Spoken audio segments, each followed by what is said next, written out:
So today we're going to get the slump out of your golf swing. All right, so this is a continuation of the get out of your slump and anti-slumping. And the one movement of how to bend can really help you with that. And we're going to show you today how it's going to help you with your golf swing. Yeah, baby. So, I'm Lisa McCall, and posture is my thing. I love to help people move in and out of their day so that their golf, they're walking, they're feeding their dog, whatever they're doing is better, feels better. So today we're going to work with John and we're going to work on how to get out of the slump for golfing. So first you need to know what the slump looks like in a golf swing. So when people are slumping, they tend to put too much bend in here, which creates a lot of tension in the arms, which is a big no-no in golf. Is that right? That's correct. There you go.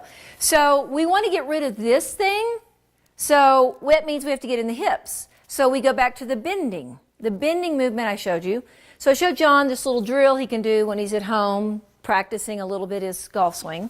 So he's going to bend his knees and take his butt way back until he does, like we talked, really gets a stretch. And it's an exaggeration.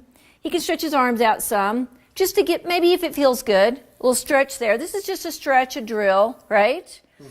And then he can come back up and pull his shoulders down or play with his shoulders. You like to go up, then down, then stretch the neck up and gets it into, then he has a lot more freedom in his arms as in relaxing. That's all we're looking for. Do you like the stance? Mm-hmm. Okay, good. So let's do it again. You're at home, you bend, get down, really till he feels a stretch.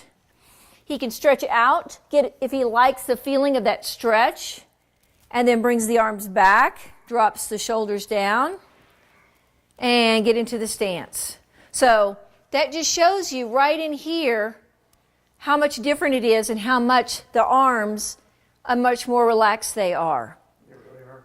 So play with it at home. Make this bending game a drill so that when you get on the course, you feel this. You take this feel and go out and maybe you do a little bit of it out there, whatever you're comfortable with. But the more you play with it here, the more it shows up out there, baby. Yeah.